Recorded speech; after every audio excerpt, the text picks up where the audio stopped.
no município de Osasco e advogado. Dr. Taufik Ricardo Sultani, professor mestre e palestrará sobre direitos sociais, e Dr. Luiz Deganello, doutor em comunicação, com tema com a nova legislação na área da comunicação social, que favorece a democracia participativa brasileira.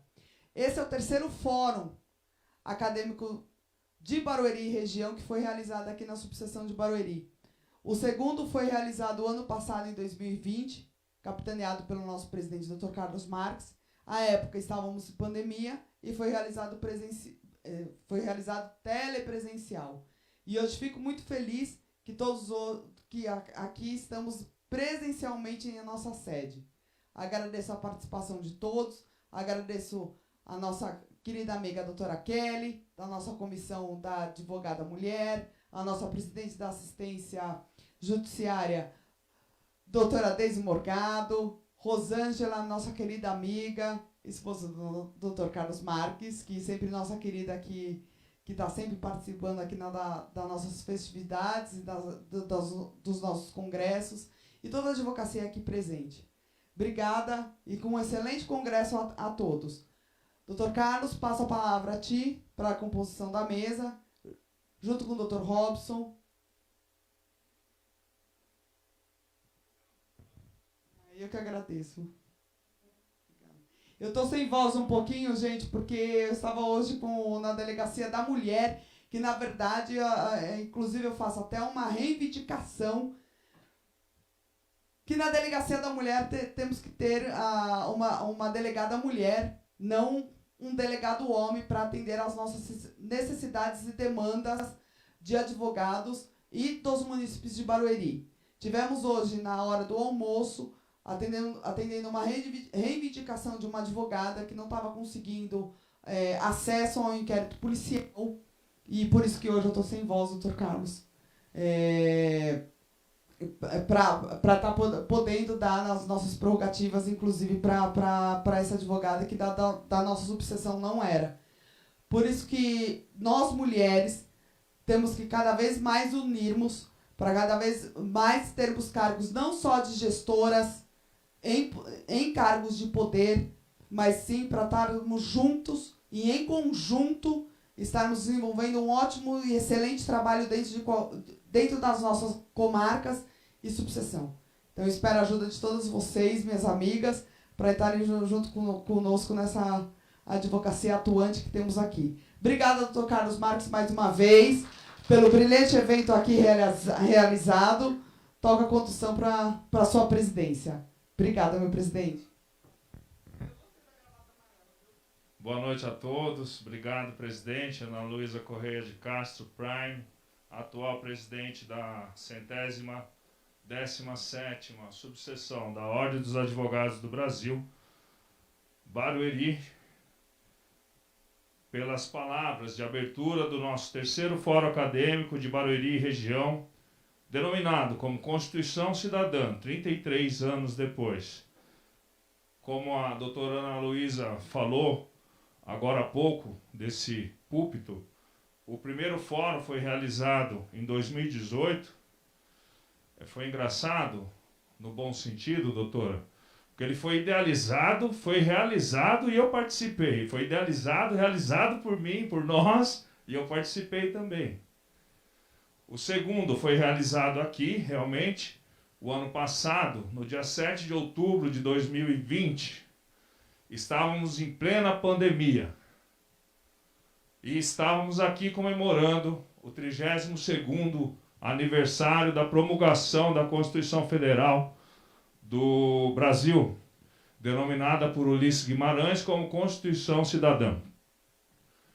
E hoje, dia 5 de outubro, no próprio dia em que a Constituição da República Federativa do Brasil foi promulgada, no ano de 1988, estamos aqui novamente realizando o terceiro Fórum Acadêmico de Barueri e região na subseção, na 117ª subseção de Barueri.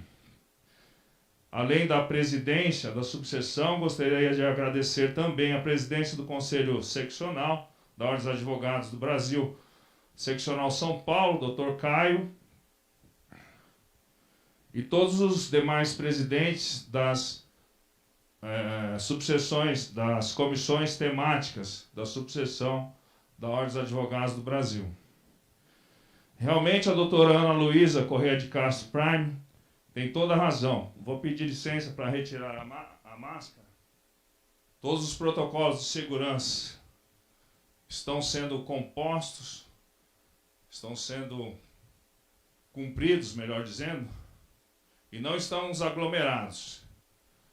Realmente, doutora Ana Luísa Corrêa de Castro Prime, nesse ano, coincidentemente,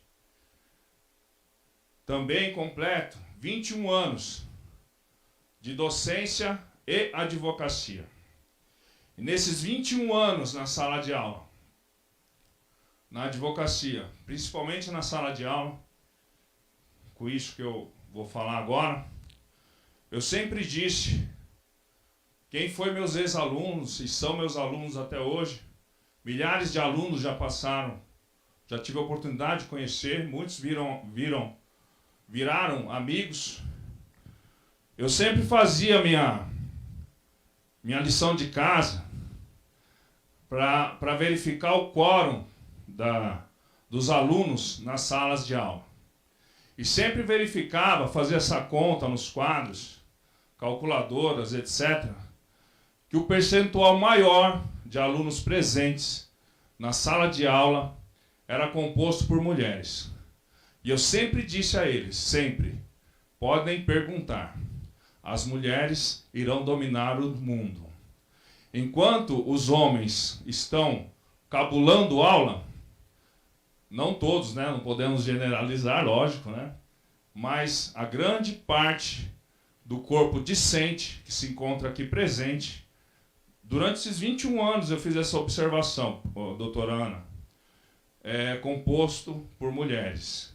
E realmente me alegra em ver pessoas como a senhora, como a doutora Beatriz, como a senhora Rosângela Dias, as recém-formadas ou advogadas, estagiárias, mulheres, encabeçando, vocês, primeiro citadas, cargos de renome e de destaque na sociedade brasileira, não só municipal, como estadual e federal.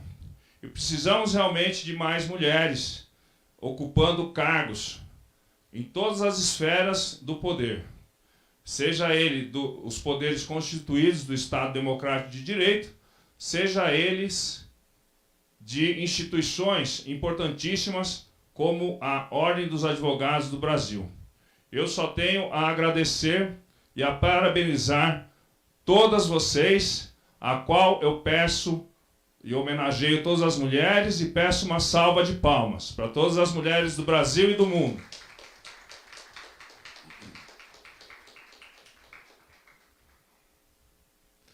Gostaria ainda de agradecer aos meus amigos, que além de amigos, e eu prometi para eles que nós não iríamos atrasar dessa vez, prontamente atenderam mais uma vez o chamado para participarem da terceira edição do Fórum Acadêmico de Barueri Região, Constituição Cidadã, 33 anos depois.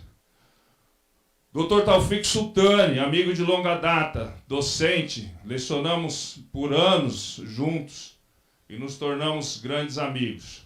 Esteve presente na primeira edição do Fórum, compondo a mesa.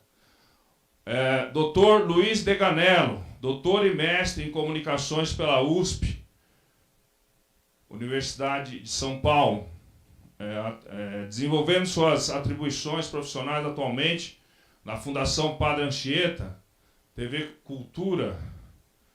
Também esteve presente na primeira edição, compondo a mesa, juntamente com sua esposa, doutora Beatriz Deganello. Também fisioterapeuta, bailarina aposentada do Teatro Municipal de São Paulo, excelente professora de Pilates, a qual eu indico. O doutor Rogério Molina Vaz, infelizmente, não compôs a mesa na primeira edição, mas de todos é o meu amigo de longa data. Compôs a mesa da segunda edição do fórum, brilhantemente, discorreu sobre o tema que lhe foi atribuído e hoje aqui também nos brinda com sua presença. Sem maiores delongas, até porque nós temos professores que farão parte da mesa e estão esperando seus horários para adentrarem nas salas de aulas virtuais. Eu gostaria de compor a mesa, chamando primeiramente a doutora Beatriz Deganello, que aceitou. Parabéns, doutora. Aceitou ser nossa mestre de cerimônias, onde a senhora se sentir melhor. As mulheres podem ficar em qualquer lugar, doutora. Gostaria de chamar à mesa o doutor Taufik Sultani, mestre em Direito Social, professor da Universidade Mackenzie, advogado também.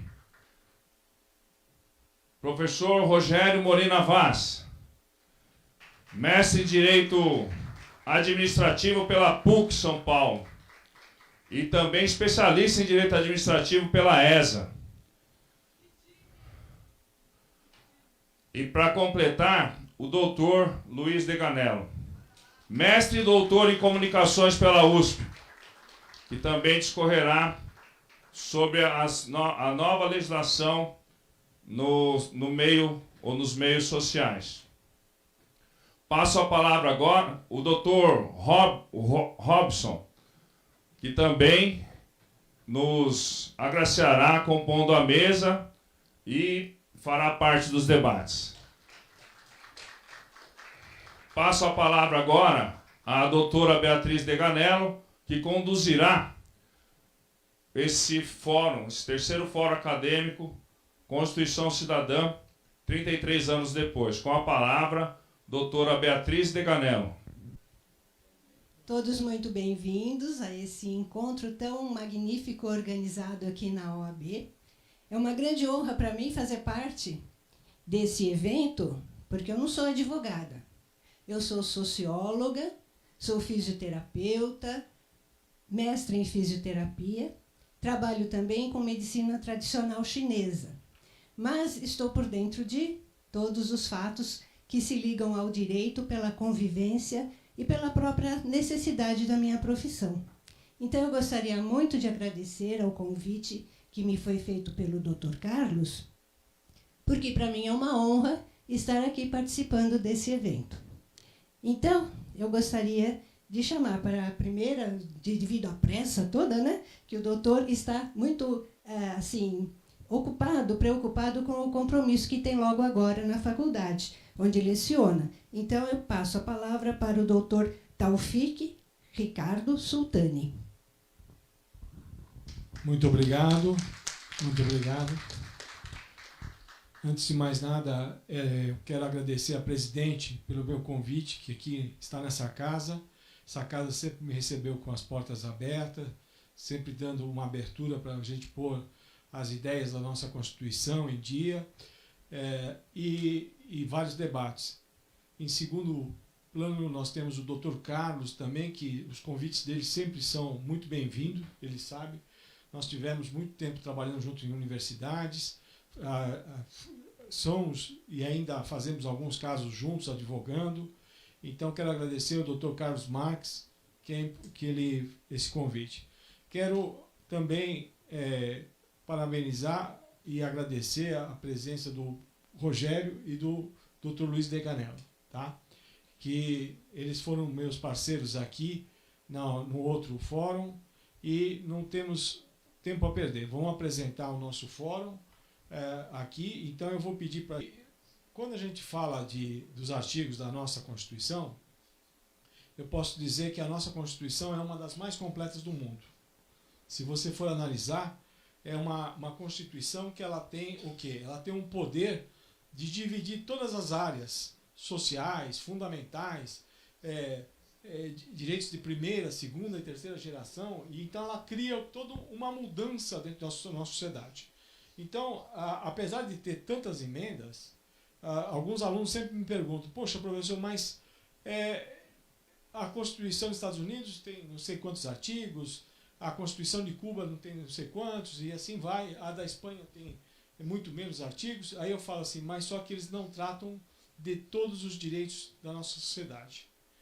Porque a nossa sociedade, o nosso país é um país continental muito grande, e nós temos um problema muito sério de ter uma unificação dentro da nossa Constituição. E, para a gente começar, vamos ver se vai aqui. Foi. Quando a gente fala em direitos fundamentais, a primeira coisa que eu falo é o seguinte: o direito fundamental, o mais importante, que pouca gente analisa, é o artigo 3º. Por quê? O artigo 3º, ele traz para a gente um direito fundamental que a gente não pode o quê? Descartar isso dentro de uma sociedade. E ele passa a ser uma utopia dentro da própria Constituição. Por que eu falo que ele é uma utopia? Porque ele é um artigo que está escrito, mas a sua aplicabilidade se torna o quê? Zero. Por que se torna zero? Quando a gente vai ler aqui a questão do inciso 3º, erradicar a pobreza e a marginalização e reduzir as desigualdades sociais e regionais. Isso é uma utopia, porque a Constituição, nesses 33 anos, não conseguiu atingir essa meta do artigo 3º. E eu falo isso e provo ele dentro da própria Constituição, porque a Constituição ela deveria ter uma forma impositiva de quê? Da sua aplicabilidade. Mas essa aplicabilidade não é, porque é quase impossível você fazer o quê? Um país do Iapoque ao Chuí com o mesmo padrão dentro do nosso país. Culturas, sociedades, diferenças sociais, econômicas, culturais, e isso a gente não conseguiu atingir. Quando o legislador resolveu fazer esse artigo, ele pensava o quê? Que dentro dos direitos sociais, no artigo 6º, lógico que nós temos direitos sociais dentro do artigo 6º, que ele iria resolver a discrepância social no nosso país. Mas chegou ao ponto de o artigo 6º chegar a uma realização em alguns patamares, veio várias alterações constitucionais, aí fazendo uma mudança dentro do artigo 6º, mas ele traz uma mudança também ligada à utopia. Notem só, são direitos sociais: a educação, a saúde, a alimentação, trabalho, moradia, transporte, o lazer, segurança, previdência social, a proteção à maternidade, à infância, assistência aos desamparados na forma dessa Constituição. Então é um artigo que eu sempre falo para os meus alunos: você não pode renunciar e nem desistir desse artigo. Você não pode fazer isso. Porque o momento que você, como cidadão, fizer essa renúncia, você acaba perdendo o quê? Uma identidade social dentro do quê? Da nossa sociedade. Então você tem que trazer esse artigo como o quê? Um escopo de segmento. Então você vê o seguinte: algumas situações aqui dentro desse artigo, nós não discutimos isso em sala de aula, muitas vezes. E isso deveria ser feito desde o primário até a universidade, para todo mundo ter esse conhecimento. Que nós começamos a ter essa mudança, que é a educação, nós começamos a ter na primeira nossa Constituição, em 1824, 25 de março de 1824, na Constituição Imperial. Tá? Já vou falar dela, que nós vamos dar uma volta aí ao passado. Já quando eu falo de tecnologia, nós temos uma relação importante, que é o quê? A relação do artigo 218 da nossa Constituição, que também ele cria um problema sério de aplicabilidade. Por quê? Se você for ver no artigo 6º que eu mostrei para vocês, todo mundo teria acesso ao quê? À educação. E hoje nós temos uma relação de pesquisa, capacitação, inovação, e aí o que acontece? Através do quê? Da educação.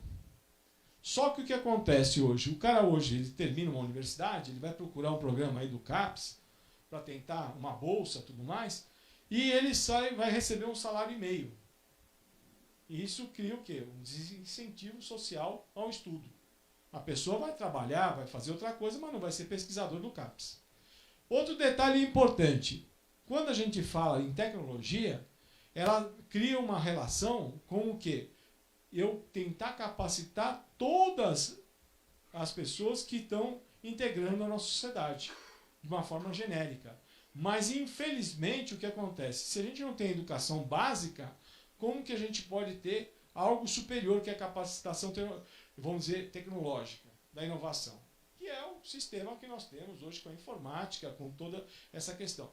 E a pandemia, ela chega num momento certo para nós chegarmos ao quê? A uma realização de uma sociedade virtual.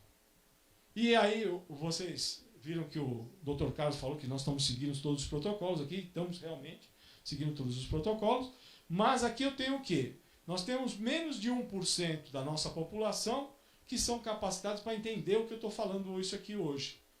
Por que eu estou querendo dizer isso? Porque é quem atinge lá, no máximo 2% da nossa população, atinge o quê? O curso superior.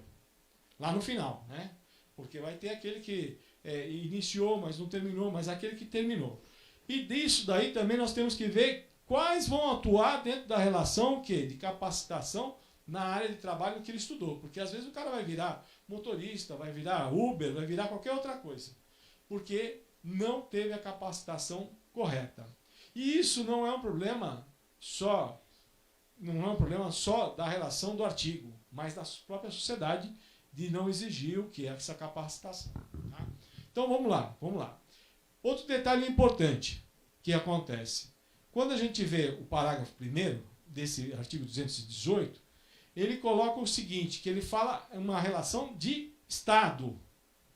Ele tem como tratamento prioritário. Ele fala o Estado. E quando eu falo Estado, eu estou falando o quê? De uma relação o quê? De uma política pública que o Estado vai fornecer capacitação para essa gente. Ou seja, vai trazer essa gente dentro do quê? Do mercado de trabalho com a nova tecnologia. E vocês viram agora na pandemia, por isso que eu falei que a pandemia foi muito bem-vinda, que os meninos lá do 4º ano primário, do 5º ano, não tinham pendrive para poder assistir às aulas. Vocês viram o quê? Que nós estamos descapacitados para o quê? Trazer educação dentro de uma pandemia. Teve professor da escola pública que teve que levar a tarefa impressa na casa porque a criança não tinha essa capacitação. Então não adianta eu ter um artigo magnífico, lindo, maravilhoso, mas tendo uma aplicabilidade zero. E aí eu falo que isso daqui não começou hoje, começou lá no tempo do Império. E aí você vai notar um detalhe importante, que aqui a própria Constituição, ela destrói o artigo 218. Nesse momento, nós estamos rasgando a nossa Constituição. Porque ele cria uma relação que é uma relação facultativa aos Estados reservar uma verba pública para investir em educação. Ele não põe uma obrigação, ele põe uma faculdade para o Estado. E isso cria o quê? Todo o sincronismo que nós temos, ele começa a mudar a nossa sociedade. Ou seja, se você não tem uma relação obrigatória, você não vai separar o dinheiro. Você vai pôr em outro lugar. Você que é um prefeito, você que é um governador, você que é um presidente da República, você não vai. Então, isso daí não é do agente que é de carreira, mas sim daquele que nós elegemos. Isso que nós temos que deixar claro. Aquele que a gente elege lá atrás, ele não pega e não cumpre essa relação de separar essa verba para a educação. Se você pegar, por exemplo, uma Coreia, que tem 65% da população com curso superior, é uma obrigação do Estado. É uma obrigação do Estado. Se você pegar uma relação, por exemplo, dos Estados Unidos, o cara não quer estudar porque ele não quer, porque o Estado vai fornecer para ele. Mesmo que ele não tenha condições, ele entra num plano de incentivo para pagar posteriormente e assim vai. Então você vai ter o quê? Uma participação do Estado capacitando o quê? A pessoa ser dentro de uma relação de Estado. Ou seja, ele vai procurar o Estado como um tutor da sua relação de capacitação. Isso não acontece na nossa sociedade. E aí o que acontece? Quando a gente vê a Constituição de 1824, ela fala muito sobre educação. Dom Pedro ele pensava na educação como um futuro, porque se você tem uma educação, o restante do artigo 6º você vai conquistar. Se você não tem educação, você não conquista, porque o cara não vai entender o que é reciclável, o que é tecnologia, o que é lixo orgânico, o que não é lixo orgânico. Então você primeiro precisa ensinar a condição básica. Vejam só, pandemia, eles ensinaram o quê? A lavar a mão. Porque nem a questão de lavar a mão as pessoas sabem lavar. A higiene pessoal. Entendeu? Então, quer dizer, você começa a notar que falta capacitação de o cara entrar no banheiro, lavar a mão, sair do banheiro, lavar a mão e assim vai.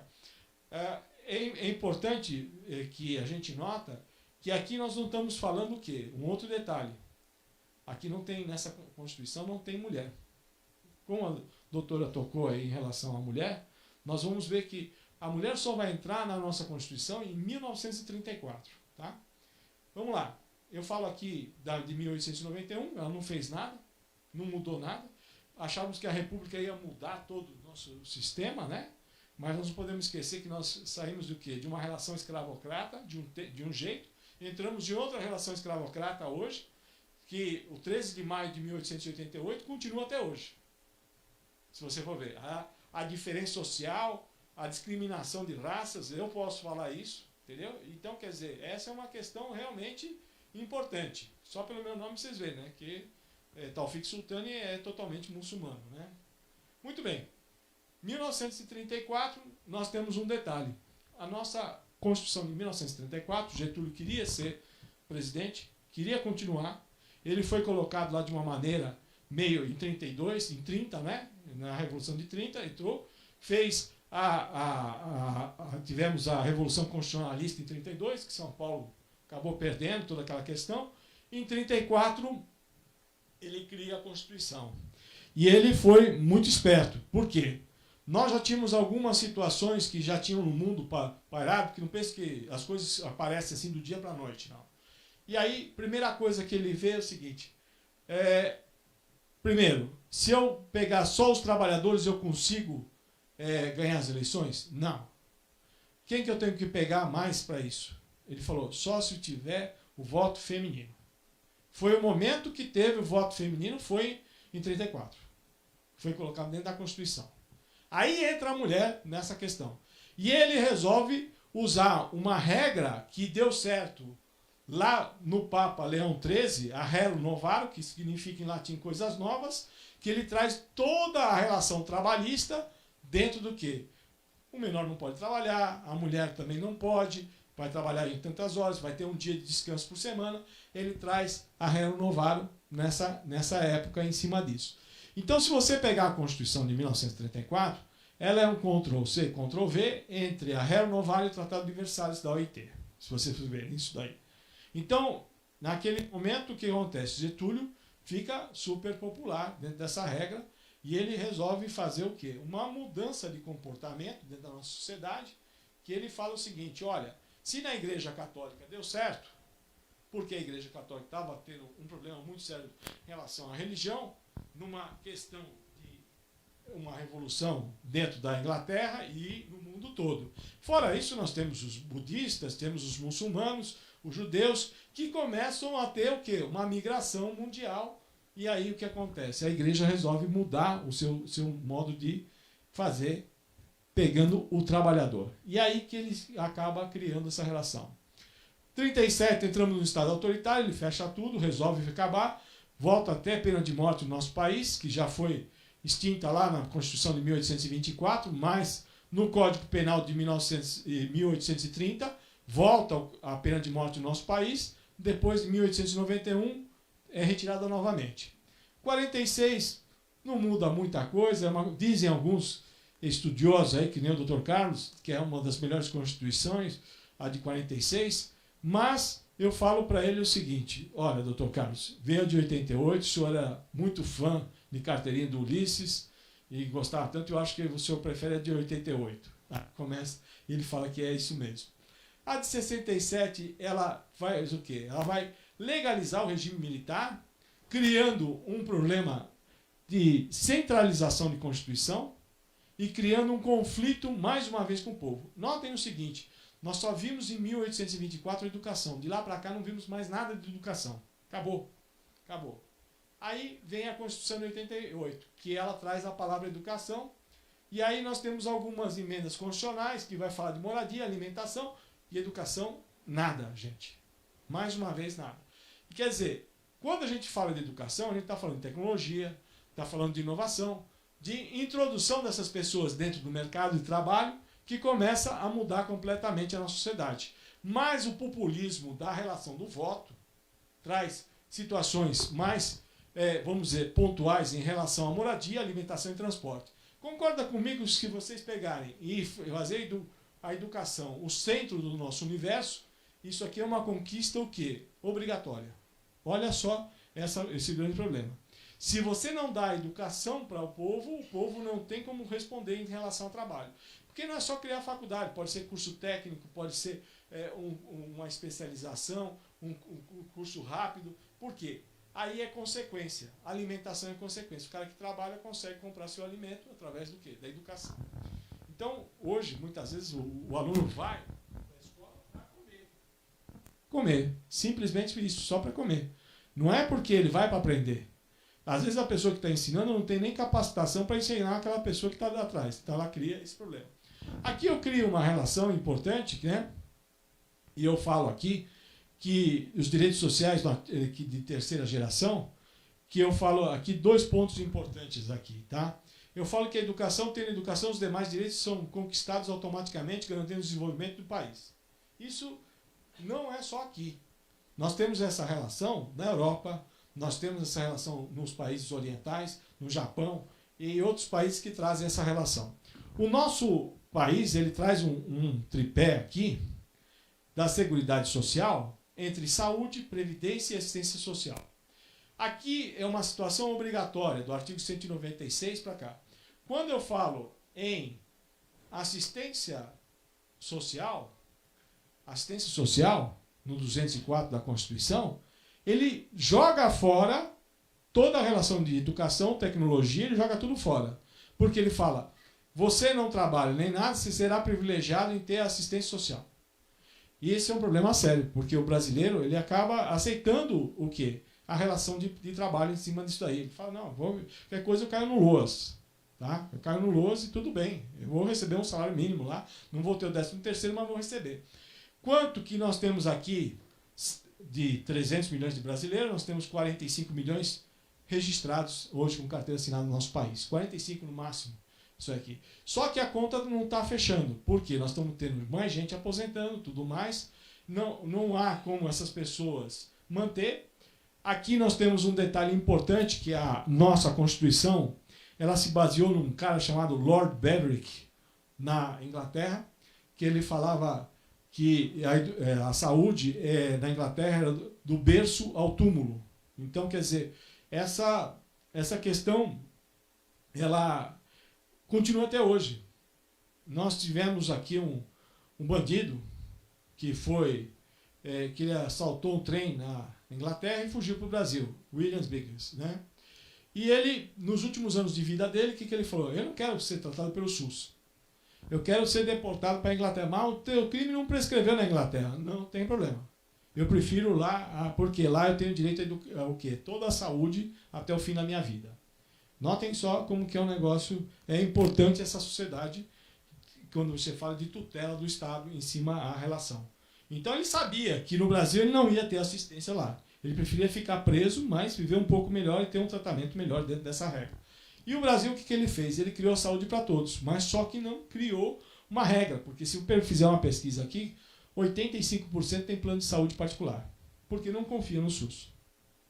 Entendeu? Não confia ou não tem vaga e tudo mais. E isso é um problema do quê? De educação. Volto a falar. Por que problema de educação? Se você cria um sistema dentro da Constituição de erradicar a pobreza e demonstrar essa relação, você começa a trazer essa gente o quê? Para um universo de trabalho que vai gerar renda e vai trazer o quê? O mecanismo o quê? Para a própria saúde em si. Você não tem como negar que a saúde hoje, ela é prioritária. Nós estamos aí, volto a falar da pandemia. Por quê? Não foi o plano de saúde particular, não foi o hospital particular, nem nada. Foi o SUS que trouxe o quê? A vacina para nós, aí da Covid. Tá certo?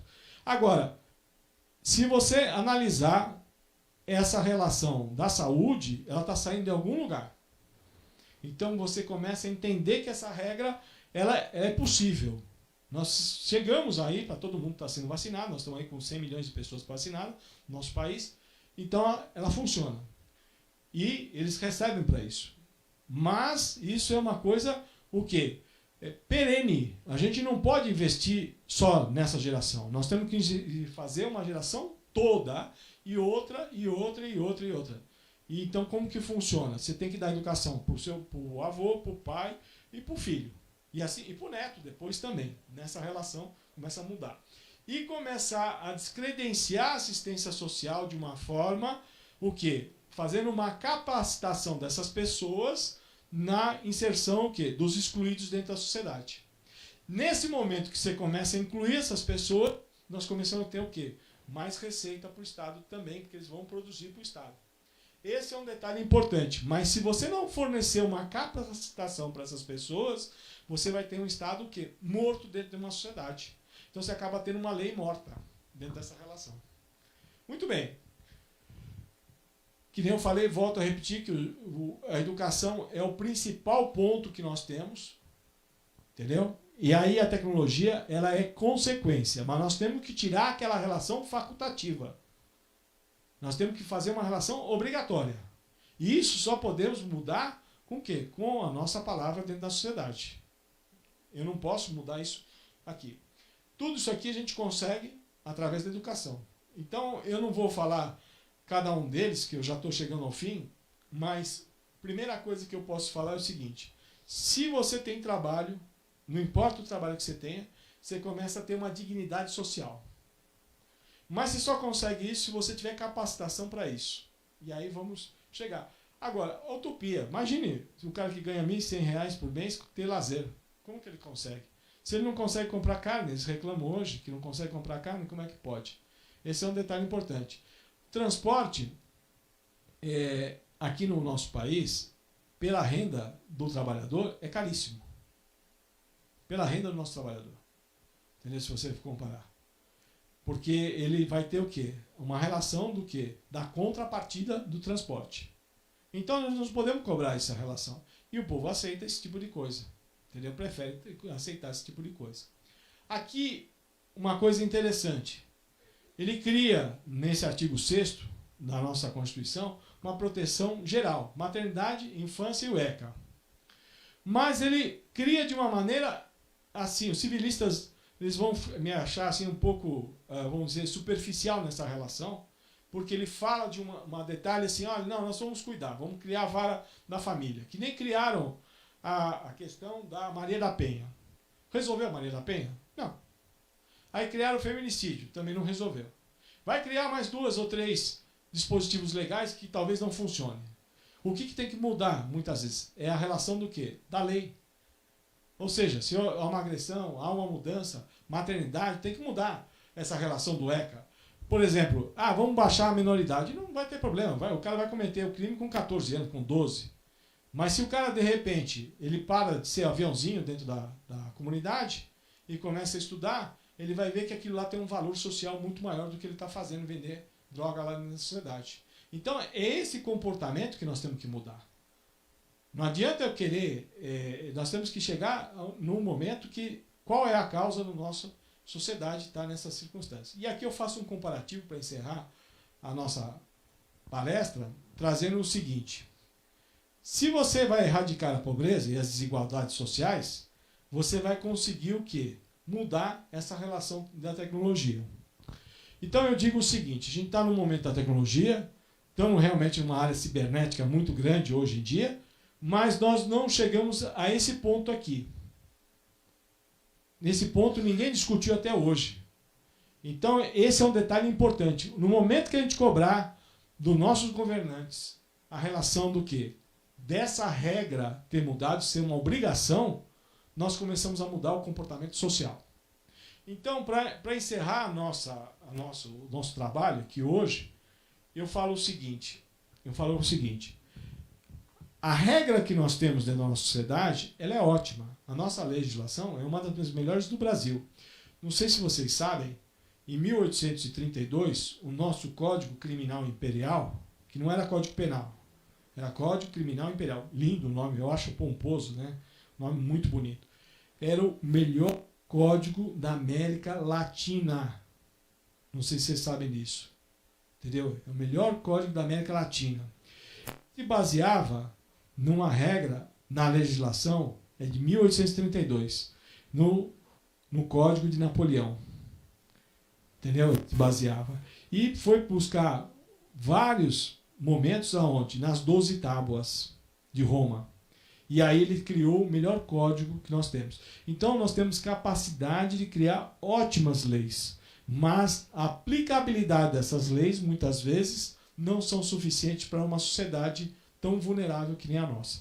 Muito bem, muito obrigado, agradeço a todos e encerro minha palestra aqui.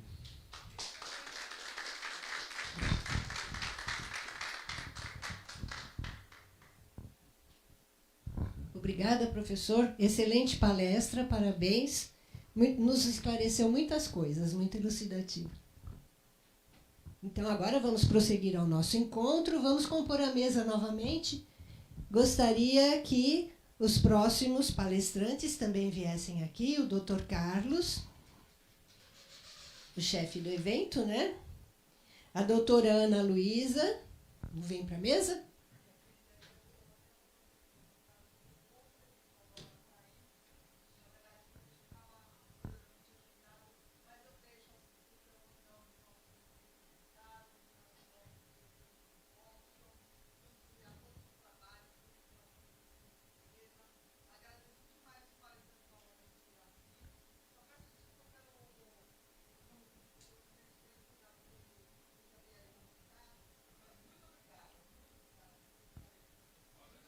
Nós aqui agradecemos, muito obrigada.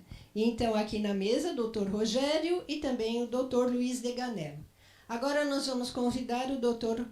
Rogério Morina Vaz para a sua palestra.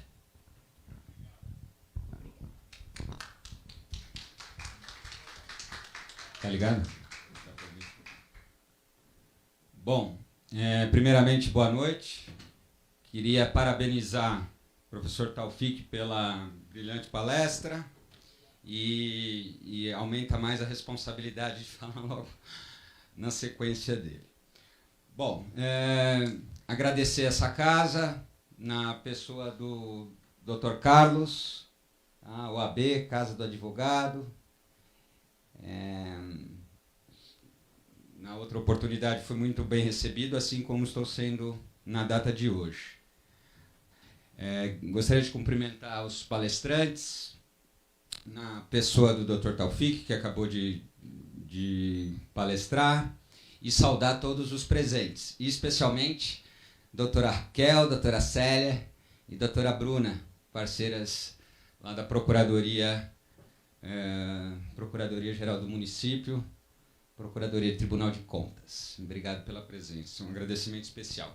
Bom, o tema, Constituição, 33 anos, e o que me foi reservado a falar é sobre Tribunal de Contas. Mas antes de entrar nesse tema técnico, eu gostaria de contextualizar, para que a gente se una no tema, para que a gente para que a gente se insira dentro do contexto que o tema é desenvolvido. Quando você fala em Tribunal de Contas, você está falando de um órgão de controle. E falar de órgão de controle é falar de Estado-república, aquele Estado limitado, né? Você não fala de órgãos de controle em Estados absolutistas. Então, o meu tema escolhido, ele decorre dos movimentos iluministas, Revolução Francesa, Montesquieu, tripartição de poderes, o rei Sol, Luís XIV, quem tem o poder tende a abusar. E aí a ideia, né, da tripartição de poderes, freios e contrapesos. E dentro dessa tripartição, dessa ideologia de limitação do poder, você, por umas questões técnicas específicas, em virtude do tema mesmo, que nós vamos ver que seriam contabilidades, a contabilidade pública, contas públicas, os procedimentos administrativos de licitação, de contratos, em virtude dessa especificidade, desde 1850 já se idealizava a criação de um órgão técnico para tratar desses assuntos. Tá? Então nós temos lá a tripartição clássica, o judiciário, diz o direito no caso concreto, você tem um legislativo que inova no ordenamento jurídico, dita as regras do jogo, fiscaliza o executivo, e você tem o executivo, que é o gestor, no caso concreto, de acordo com a lei. E aí há necessidade de um órgão com competência técnica para auxiliar e fazer essa fiscalização nesse tema específico. Daí a ideia dos tribunais de contas. Fazendo um link com a palestra anterior, que, né, o professor bem ilustrou os objetivos da Constituição Federal, os fundamentos da Constituição Federal, assim, o direito é do mundo do dever ser, do mundo abstrato, e para que ele mude a realidade, ele tem que ser aplicado, né? Essa é a lógica racional do direito, né? Ele não muda a realidade automaticamente. E aí, a importância dos tribunais de contas, porque ele faz parte de uma engrenagem, ele está inserido nessa engrenagem pública, e o tema que ele cura, o tema que ele cuida, é um tema essencial, que são as finanças públicas, o orçamento, e é desnecessário eu ficar aqui falando da importância dessa questão. E aí, falando de Constituição, fazendo um link com Constituição Cidadã, fazendo um link de órgão de controle, são esses órgãos de controle, gente, através dessas limitações é que se exerce a cidadania. Então, o tema ele vem bem a calhar, e lembrando, né, essa área do direito administrativo, direito constitucional, direito administrativo é essencial para o exercício da cidadania. O nosso modelo Estado Democrático de Direito, República Federativa, a República ela prevê liberdade, mas a responsabilidade vem também, é equânime, tanto para o poder estatal quanto para o cidadão. E os tribunais de contas, eles são órgãos importantíssimos e acessíveis e essenciais para o exercício da cidadania. Esse é meu objetivo de trazer essa noção, né, para quem não tem um contato direto, trazer esse papel do Tribunal de Contas dentro da nossa sociedade, do nosso ordenamento jurídico. A primeira previsão de Tribunal de Contas no Brasil foi 1890, logo depois da primeira Constituição, e assim se repete. E na Constituição de 88, ele veio previsto, ali ele está inserido ali a partir do artigo 70, e aqui eu vou chamar a atenção para uma situação importante. Ele se situa lá na organização do legislativo. Então, vamos voltar um pouquinho à tripartição de poderes. Onde ele vai se inserir? Veja, não é judiciário, porque não diz o direito e não resolve de forma definitiva questões no caso concreto. Ele não é legislativo, porque não inova, enfim, no ordenamento. E não é executivo. Ele é um órgão previsto na Constituição, com autonomia, sem subordinação, com a sua função específica, semelhante ao que é o MP, porém ele está inserido na organização ali que diz respeito ao legislativo. E qual a razão disso? Porque a previsão dessa competência de fiscalização, se a gente pegar no artigo 70, voltando lá à competência do legislativo, que é fazer leis e controlar o executivo, se a gente pegar essa função primeira, a fiscalização contábil, artigo 70, a fiscalização contábil, financeira, orçamentária, operacional e patrimonial da União, enfim, onde houver dinheiro público, aqui está falando de União, mas se aplica, né, pelo princípio da simetria a todos os entes. Compete ao Congresso, compete ao Legislativo. Essa função precípua é do Legislativo, essa fiscalização. Só que, como eu falei lá no início, questão técnica, vamos falar de orçamento, de contas, aí a Constituição ela cria os tribunais de contas como um órgão auxiliar do Legislativo nessa atividade. Aí você pega no artigo 71 da Constituição, fica bem claro, o controle externo a cargo do Congresso Nacional, que está referido no artigo 70, que é essa fiscalização contábil, orçamentária e operacional, será exercido com auxílio do Tribunal de Contas, a qual compete. Aí ele vai discriminar as competências dos tribunais de contas. Então, veja, nós inserimos num contexto de um Estado limitado, um Estado que tem responsabilidade e tem que prestar conta. Nós já chamamos atenção à importância desse órgão na engrenagem para a concretização dos direitos previstos e objetivos da Constituição. Está mexendo com dinheiro, dinheiro é essencial para a realização das atividades. Nós já pontuamos que ele é independente, porém está afigurado como um órgão auxiliar do Legislativo. E agora eu vou, com a devida licença, sem a leitura específica, mas eu vou chamar a atenção só para algumas competências, porque isso aqui está na lei, está na Constituição, mas eu só vou chamar a atenção que faz parte do raciocínio e do desenvolvimento da palestra. Então eu vou chamar a atenção para a primeira competência, que é artigo 71.1. Apreciar as contas prestadas anualmente pelo Presidente da República, mediante parecer prévio. Então, eu estou falando do Presidente da República, que deverá prestar contas anualmente. E quem vai analisar primeiramente? Isso não é o Legislativo, é o Tribunal de Contas, que vai emitir um parecer prévio sobre essas contas. Ele emite um parecer prévio, no caso de chefe do Executivo, ele dá um parecer favorável ou não em relação às contas, e quem vai decidir é o Congresso. No artigo 31, quando fala dos municípios, é princípio da simetria.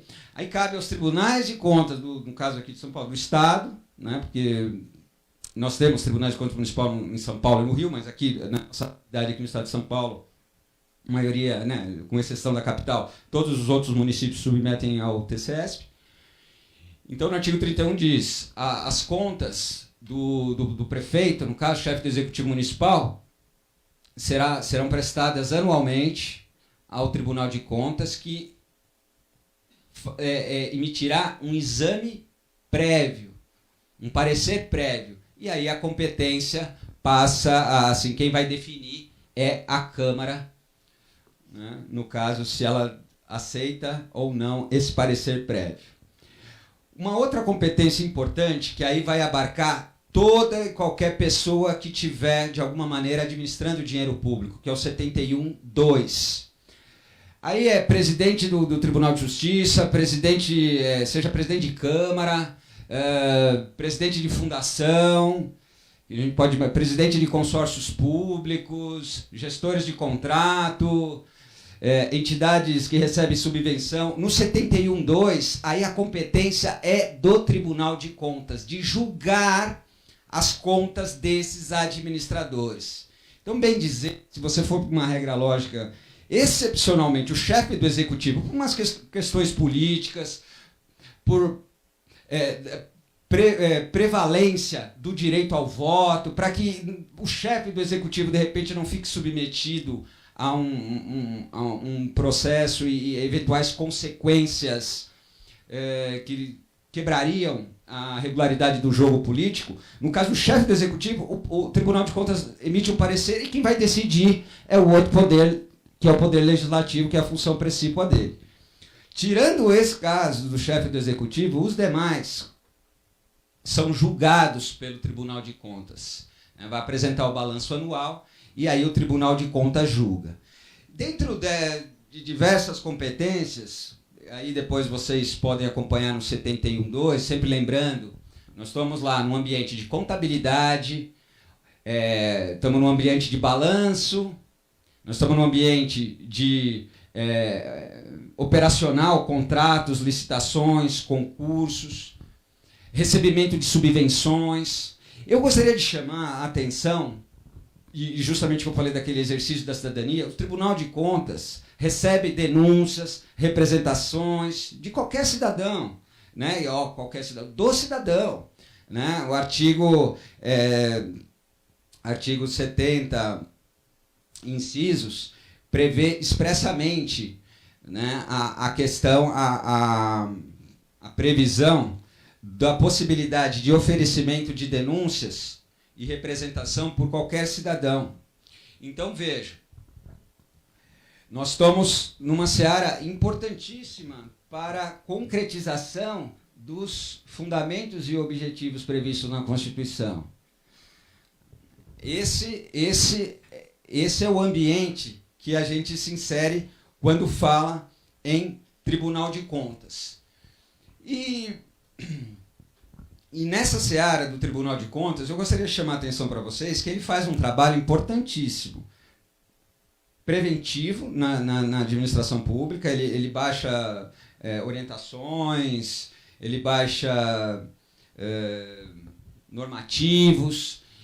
Por exemplo, a lei de licitação que foi alterada e várias mudanças, o tribunal ele se abre à sociedade, e no que eu estou falando aqui de São Paulo, né, e com seminários, com estudos, buscando uma interpretação correta. E ele também atua preventivamente, acompanhando o orçamento público. Você tem a sua lei orçamentária. Eu lá no final do ano, eu vou querer saber se você seguiu essa lei orçamentária, que é um norte, é um plano. Mas durante a consecução do orçamento, ele vai apontando. Tem falha aqui, tem falha ali. Por exemplo, limites, gastos obrigatórios. O município tem que gastar 25% do que arrecada com educação. É obrigatório, é dinheiro carimbado. O tribunal vai acompanhando. Depois não vai reclamar lá na frente. Então, olha esse trabalho prévio importantíssimo. Ele faz um trabalho, muitas vezes, repressivo, é verdade. Quando ele vai julgar as contas, ele vai julgar um contrato, ele vai julgar uma licitação, e ele tem poder sancionatório, inclusive de aplicação de multas e até penalidades mais severas, e que chegam a gerar inelegibilidade. No caso, quando ele julga contas, quando ele está julgando contas de gestores que receberam subvenções, receberam repasses, normalmente essas entidades do terceiro setor. Esse tipo de julgamento gera problemas para a concorrência, né, do pleito eleitoral. Então, gente, o grande objetivo hoje era ter essa conversa, chamando atenção para essa ferramenta social e essa ferramenta cidadã que nós temos na nossa estrutura constitucional.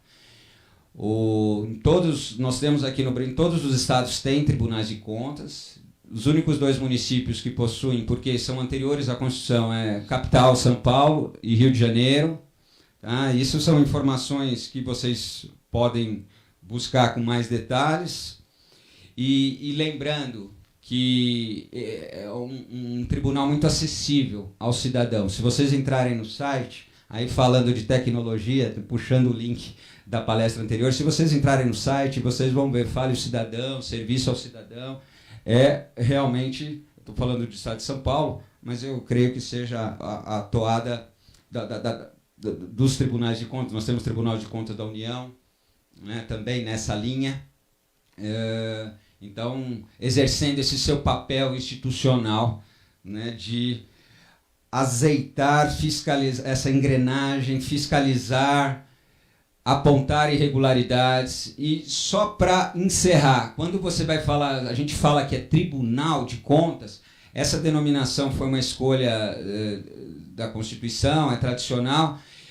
Quando ele vai julgar, ele não julga só sobre o aspecto da legalidade, ele julga sobre o aspecto da ilegalidade, da economicidade, da vantajosidade. Então, é diferente o raciocínio e o fundamento de uma decisão judicial, que essa já tem a lei, o artigo ali específico aplicado. O tribunal, ele analisa a legalidade de um contrato, mas ele analisa também a economicidade, a vantajosidade, atingir o objetivo. Ele olha questões orçamentárias, quando ele vai julgar contas, é muito importante. Ele olha assim, o balanço de uma forma mais objetiva, mas ele olha também qual foi a eficácia desses programas de governo. Então, há uma competência, o espectro de julgamento é um pouco mais amplo do que no judiciário e que é coerente à própria função do Tribunal de Contas. Né? Nada é criado à toa. Primeiro, identifica-se uma necessidade e depois você cria um mecanismo para atender aquela necessidade. Por se tratar de funções técnicas, orçamentárias, o Tribunal de Contas foi instituído com essas características. E com isso, eu encerro a palestra de hoje e agradeço a atenção de vocês. Muito obrigado.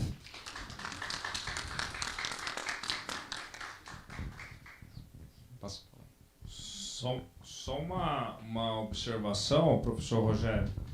Hoje eu tive, falando em Tribunal de Contas da União, TCU, hoje eu tive informação, na verdade li duas reportagens, que o Tribunal de Contas da União proibiu 2 licitações. Uma eu me lembro agora, que era da compra de, se não me falha a memória, de tratores para agropecuária, etc., do consórcio Codevasf. E a outra agora eu não estou me recordando qual era o objeto da licitação. Só fazendo adendo, na fala, adendo no bom sentido, complementando as informações brilhantes que o nobre professor trouxe a nós. E o que me chamou a atenção do porquê o Tribunal de Contas barrou essas licitações foi justamente, como o senhor acabou de falar agora, a fase preventiva, porque ele identificou tecnicamente um sobrepreço nos equipamentos, nos maquinários, etc., adquiridos ou que seriam adquiridos pela União Federal. Então, realmente, os tribunais de contas, sejam eles nos municípios que ainda possuem, São Paulo e Rio de Janeiro, como muito bem o senhor falou, seja a nível estadual, seja a nível federal, eles exercem realmente um papel muito eficaz, digamos assim, para a República e para o Estado Democrático de Direito brasileiro. Posso só complementar? Por gentileza, seus comentários. Aproveitando esse exemplo que o Dr. Carlos trouxe, muito pertinente, uma das competências, que como eu falei, não descer detalhes, mas uma das competências, e a gente se depara, né, a gente se depara na prática, é essa análise prévia de editais mediante representação. Então, abre um edital, o cidadão vai lá e representa. Ó, esse edital está com dirigismo, está com exigências desnecessárias para a compra desse produto. Olha, esse edital está aglutinando muita mercadoria por lote, vai desfavorecer a concorrência, os princípios da licitação. Então, esse é um caso concreto, né, da representação. Alguém representou para o Tribunal de Contas que dentro da sua competência falou, opa, eu breco essa licitação, para tudo, para o certame, esclareça poder público, eventualmente corrija e depois a gente segue. Isso a gente se depara diuturnamente. E é um trabalho essencial, muito importante mesmo. Obrigado, Carlão, pela ilustração.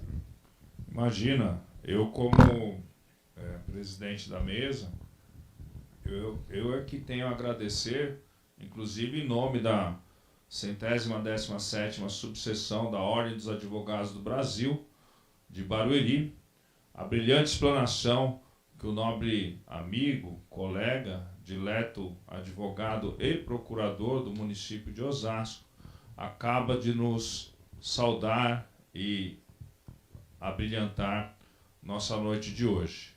Passo a palavra à doutora Beatriz Deganello, que dará sequência aos nossos debates. Obrigado. Muito bom, muito esclarecedor, doutor Rogério Morina Vaz, parabéns.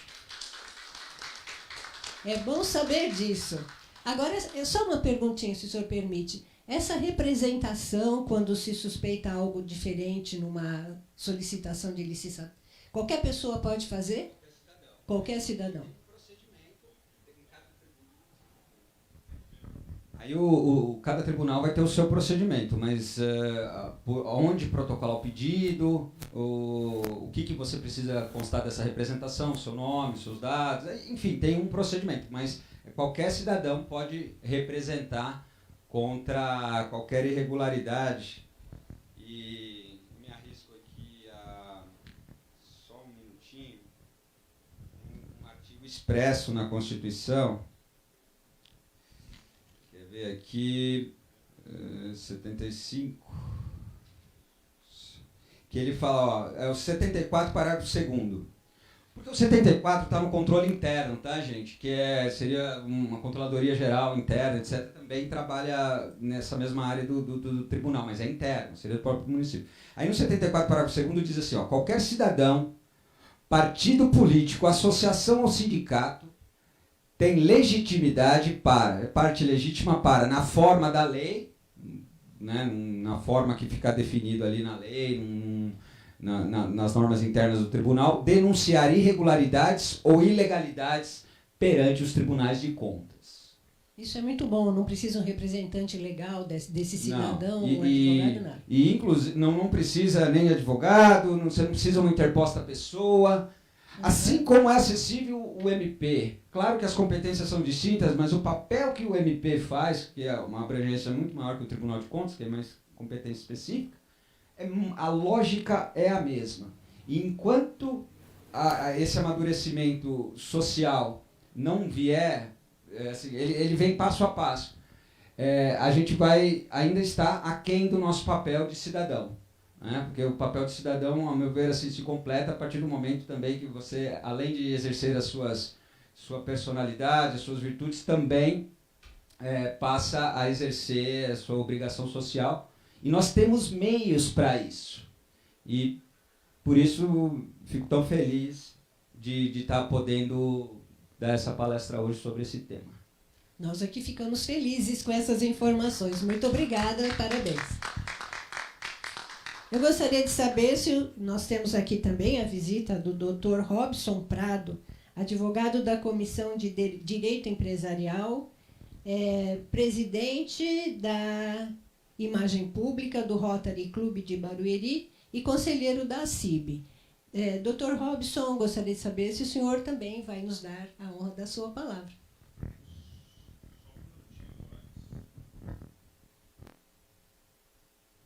Alô?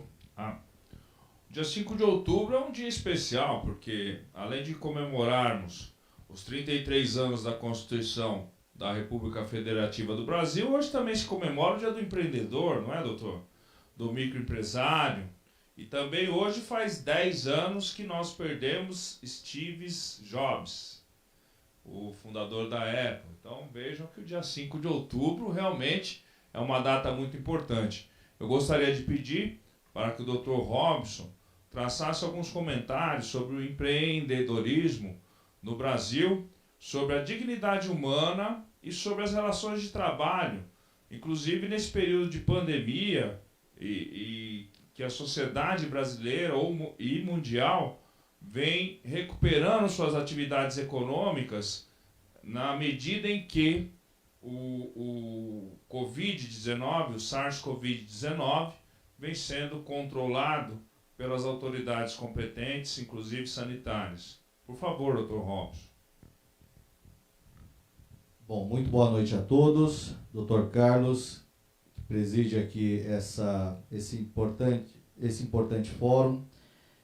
Aos palestrantes aqui, Dr. Taufik, que foi, e também professor Dr. Rogério, procurador do município de Osasco, também Dr. Luiz Dagnello, que compõe aqui a mesa. É uma satisfação enorme estar aqui com vocês, quem está aqui presente também. Informações e colocações muito eloquentes. E, Dr. Carlos, realmente muito bem lembrado por você do Dia do Empreendedor, um empreendedor que passou aí por inúmeros desafios, teve que se reinventar nesses tempos de pandemia. Eu, como conselheiro da Associação Comercial e Industrial de Barueri, acompanhei, junto com o nosso presidente, Moacir Félix, as inúmeras dificuldades que o empreendedor passou. Você também lembrou aí de uma pessoa muito importante no cenário mundial, né, que foi um divisor de águas também no parte o princípio da dignidade da pessoa humana. Ele é alcançado nos tempos atuais pelo direito do trabalho, né? Pelo menos no nosso dia a dia é o caminho ali onde se utiliza esse princípio. E aí o que se analisa nisso, né? Hoje falamos aqui, o professor Dr. Taufik falou de uma forma muito clara da questão da marginalização, dos problemas sociais, e como que você consegue evitar isso? Como você consegue mitigar isso daí? Pelo trabalho, né? Pelo trabalho. E aí a função importante do empresário, que é o gerador de emprego, que o empresário responsável é muito importante para a sociedade. E aí o que a gente se depara hoje, Dr. Carlos? Com uma série de desvios, às vezes, de finalidade das empresas, que acabam, às vezes, utilizando de forma incorreta a imagem do trabalhador, né? E até mesmo na condução do seu poder de fiscalização, extrapolando e causando ali os danos morais, né, numa relação de trabalho. Então, a gente vê muito esse ponto da dignidade caminhando junto com o direito do trabalho, né? E o direito do trabalho também precisa muito desses princípios constitucionais. Para quê? Em eventual discussão em tribunais superiores, é o caminho que você consegue utilizar para poder subir um recurso, para se pré-questionar ali numa instância inferior os princípios constitucionais, né, que caminham junto, principalmente com outros direitos, mas principalmente com o direito do trabalho. Então eu vejo que hoje também um dia muito importante, né, a Constituição aí que tem sido também muito questionada em uma série de pontos, né, e aqui eu não vou entrar na questão política, mas ela tem que ser aí analisada de todas as formas, por todos os ramos do direito, como realmente a base, né, a base principal do nosso direito. Então, eu quero aqui parabenizar por essa iniciativa.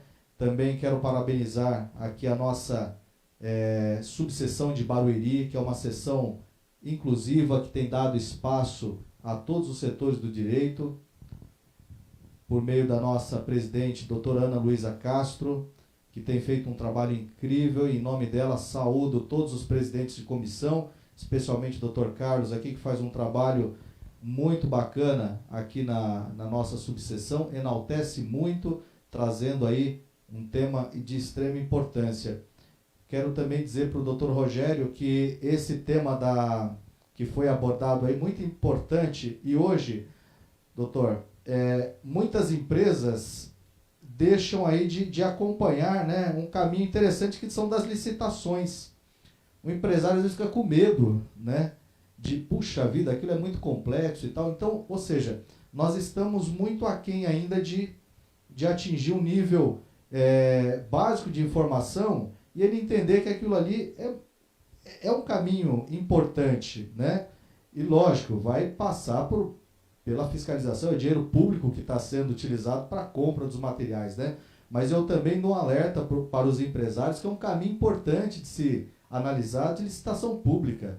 Né, doutor Carlos? Muito empresário fica com medo, puxa vida, como é que eu vou fazer? Aquilo é muito complexo, né?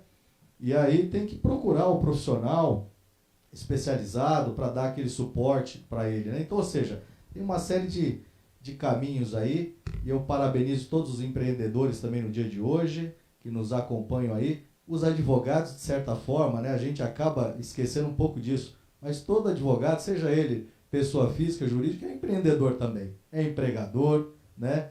E hoje também aproveito para saudar os advogados, colegas, que são empreendedores aí, cada dia batalhando cada vez mais, né, lutando aí para conseguir ser operador dos direitos de seus clientes. E, mais uma vez, obrigado por estar aqui, numa mesa com pessoas de altíssimo gabarito, né? Eu sou aqui um simples colaborador dessa subseção e fico muito honrado aqui do convite de compor essa mesa. Muito obrigado, presidente. Nós agradecemos a fala, a participação do Dr. Robson. Obrigado, Dr. Robson, pelas palavras tecidas, pelos elogios. Nós todos somos seres humanos. Nós todos aqui. Aqui, no município, no estado, no país e no mundo. Quando nós descobrirmos realmente que todos somos seres humanos, acabaremos com várias mazelas que vêm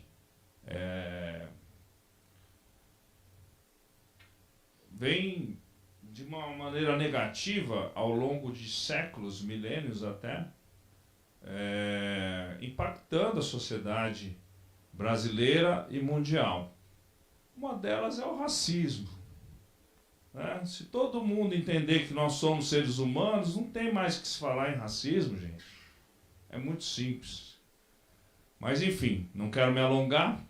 Passo novamente a palavra à doutora Beatriz Goldman para dar prosseguimento ao encontro de hoje. Por favor, doutora Beatriz. Então, nosso próximo palestrante é o professor doutor Luiz Deganello, que é radialista, diretor da rádio web Moarandu, aqui em Iri, que convido a todos para que ouçam. Daqui a pouquinho ele mesmo vai dar o endereço para todo mundo ligar os seus aparelhos nessa rádio. É também radialista da Fundação Padre Anchieta há muito tempo, né, professor Luiz? Então, nesse momento, passo a palavra para você. Muito obrigado. Agradeço o convite, doutor Carlos, o AB. Agradeço a oportunidade de estarmos ouvindo os nossos palestrantes. Realmente a gente aprende muito, não é? Muito mesmo.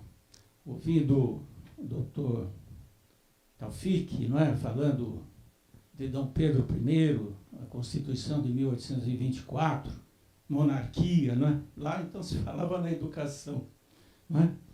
E não sei se vocês sabem, o Dom Pedro, né, assim que acabou a monarquia, a república, aquela coisa toda, e ele foi deportado, né, foi embora, teve que ir embora. E ofereceram a ele, né, um subsídio para...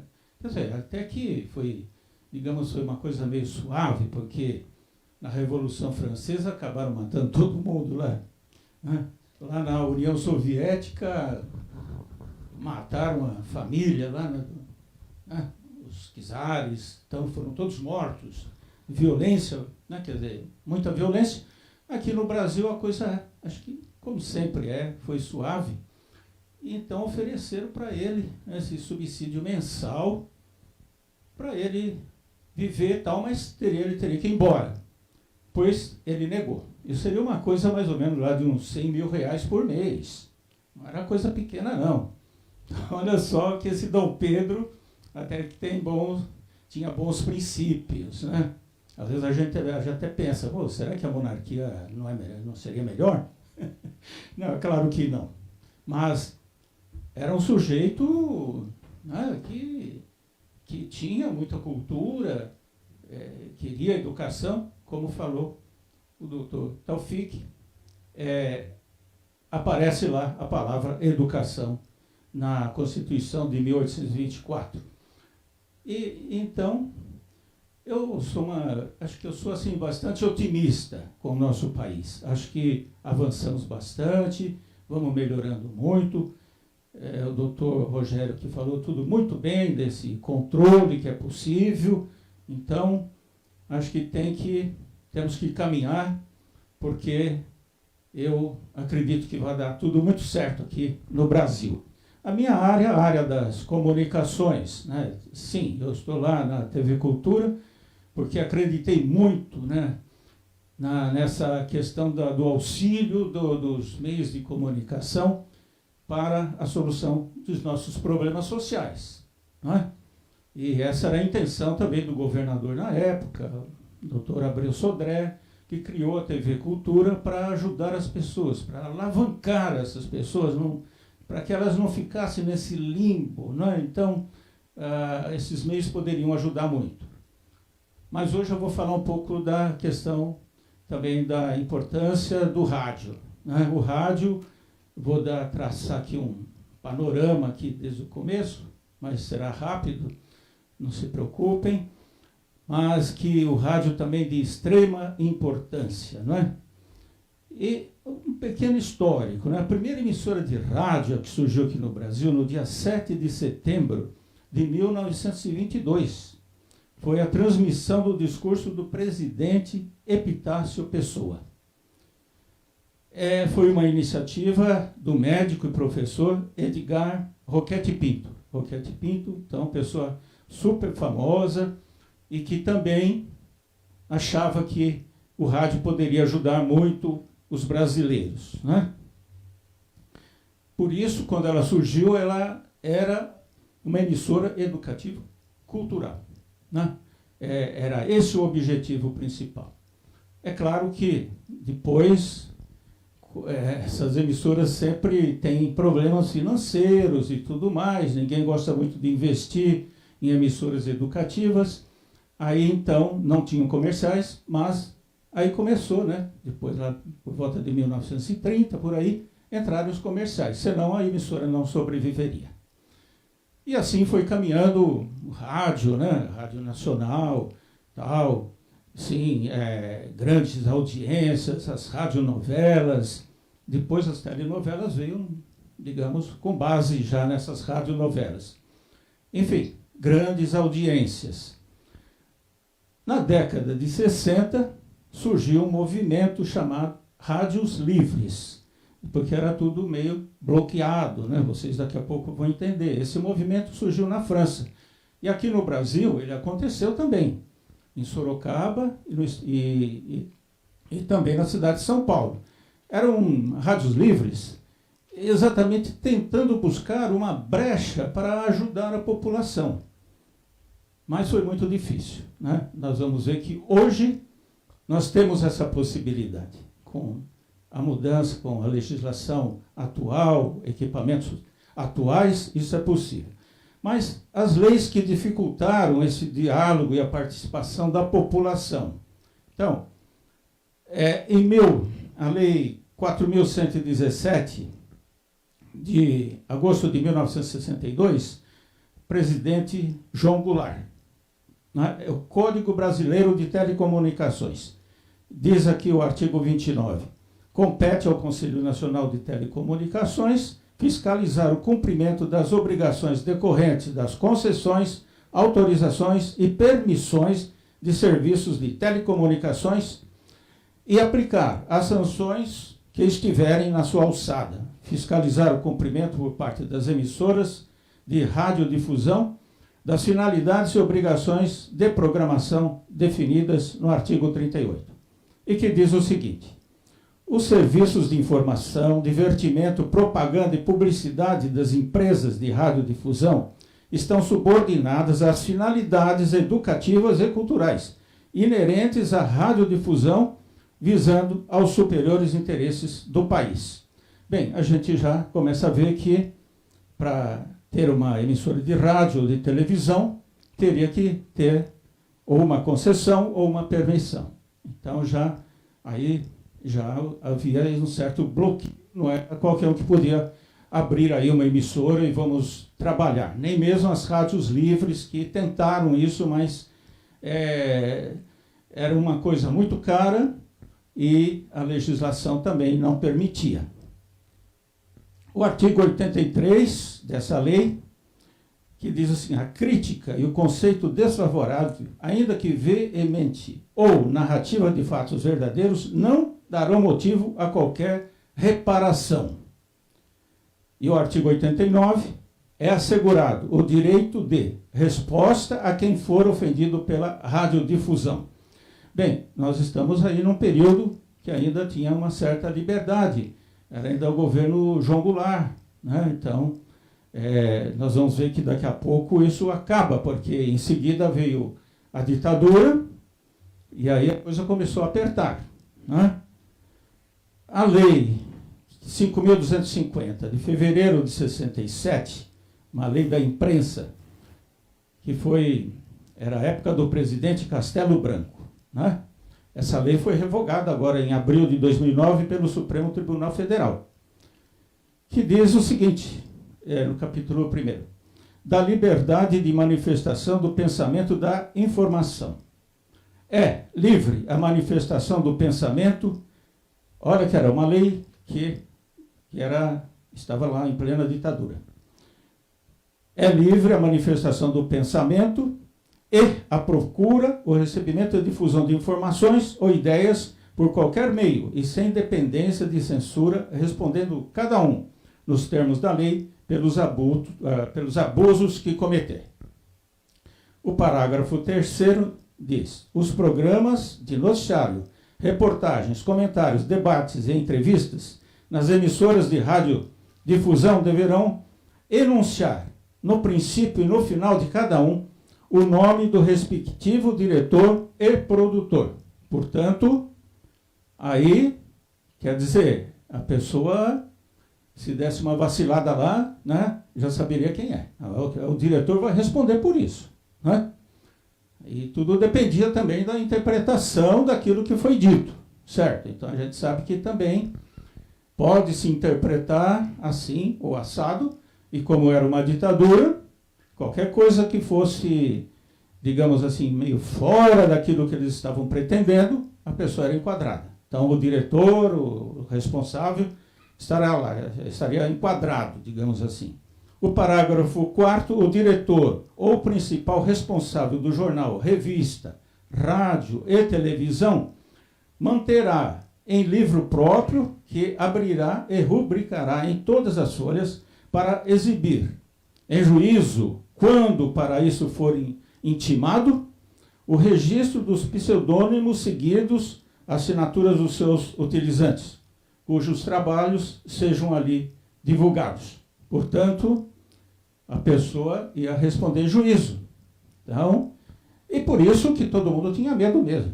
Entende? Era meio complicado o negócio, né? Lá, a TV Cultura jamais poderia falar qualquer coisa contra o governo, não tinha a menor chance. As outras emissoras estavam bloqueadas também, porque se alguém falasse alguma coisa que prejudicasse o governo do momento, estaria enquadrada, a lei já estava lá, né?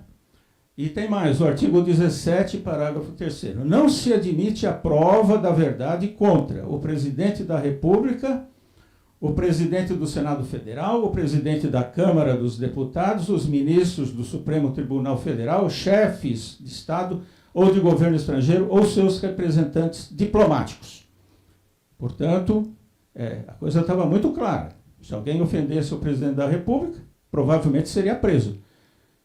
Seria preso e e a coisa era um pouco complicada, né? Mais para frente a gente sabe que tivemos algumas situações muito desagradáveis, né?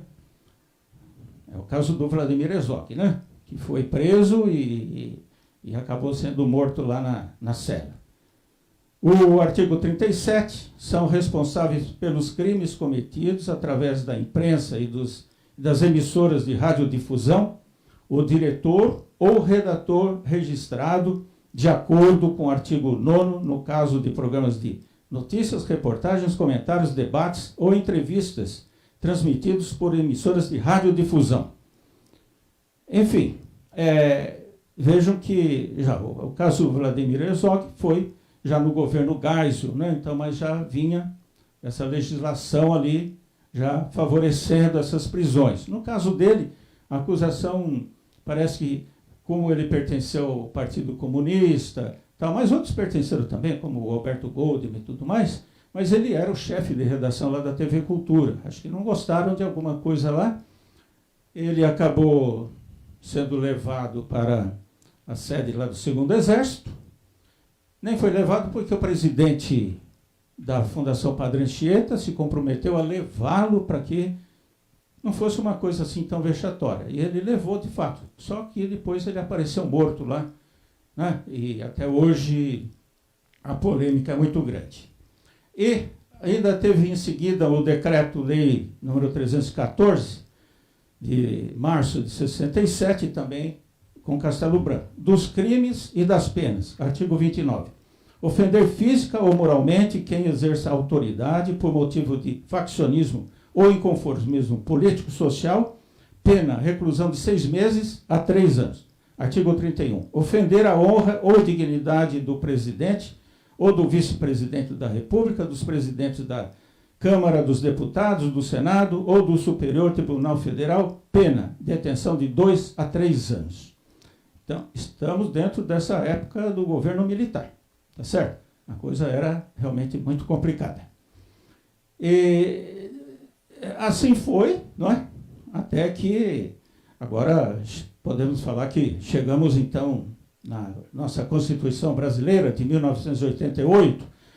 Portanto, vinham, né, dentro dessa área das comunicações, estava tudo bloqueado. A coisa não estava livre de maneira nenhuma. Uma rádio web, na época, seria impossível. Não tinha como, né? E a chamada, não existia internet na época, claro, mas as chamadas rádios livres, essas que poderiam, digamos, estar atuando, tinha uma legislação complexa, né? Tinha que se ter uma associação comunitária, senão essa emissora não poderia existir. Os equipamentos eram caríssimos, tinha que ter transmissor, aquela coisa toda, inviabilizava, né? E com a Constituição, então, vamos chegando aqui, a Constituição de 88, não é, que, então, estamos dentro dessa transição, né, do regime militar para a democracia, né? É um período, assim, digamos, importante, mas complexo. E ali no artigo 220, já diz a manifestação do pensamento, a criação, a expressão e a informação sob qualquer forma, né, importante frisar bem, sob qualquer forma, processo ou veículo, não sofrerão qualquer restrição observado ou disposto nesta Constituição. É claro, se há um abuso de um jornalista, de um radialista, ou mesmo de um ouvinte que seja, ele será responsabilizado pelo que ele fala. Então tem o Código Penal, tem outras punições, né, mas não que ele seja barrado para se expressar.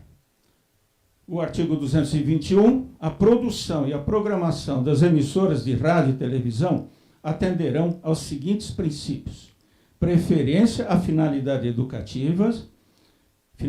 educativas, artísticas, culturais e informativas. 4, respeito aos valores éticos e sociais da pessoa e da família. Então, aqui, nós tivemos um avanço realmente muito grande com a Constituição de 1988. Está garantindo, não é, a livre expressão. Isso vem nos favorecer. vem nos favorecer para que a gente, digamos, possa usar esse veículo junto à população e para ajudar na questão da educação, da consciência política, de saber os seus princípios e também, claro, os seus deveres. Não é?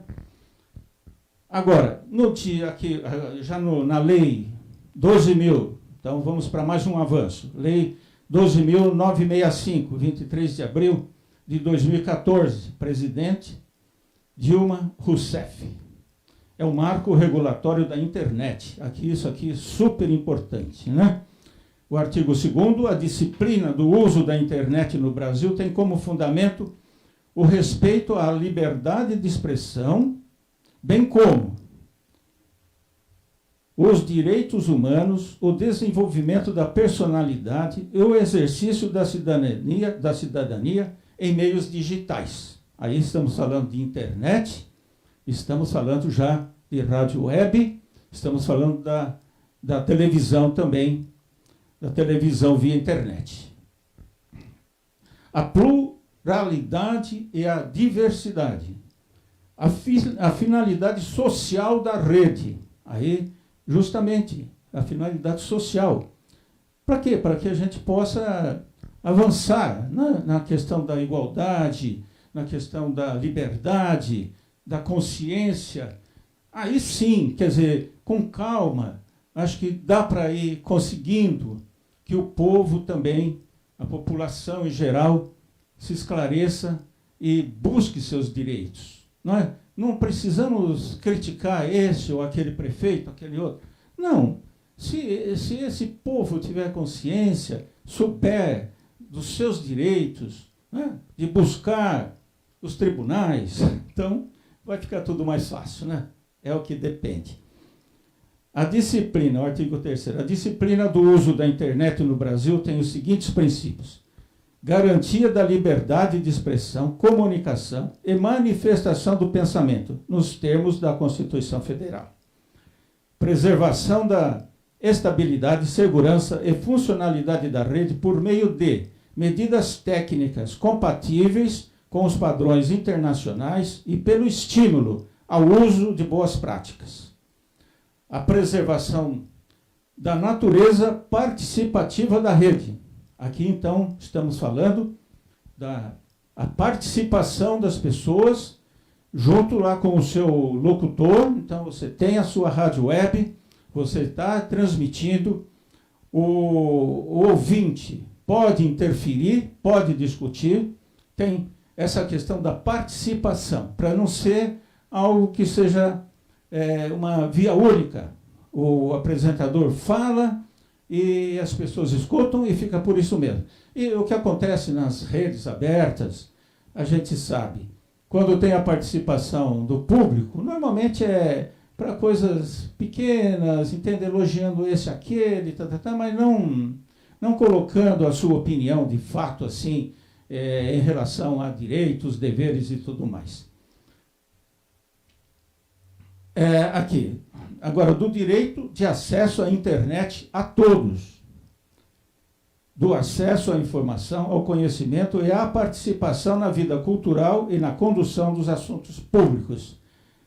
Se a pessoa pode participar, se ela pode dialogar, se ela começa a adquirir consciência de seus direitos e do que diz a Constituição e todas as leis, lógico, pode ser uma coisa demorada, sim, ela vai conseguir mudar a política local, a política estadual e nacional, com certeza.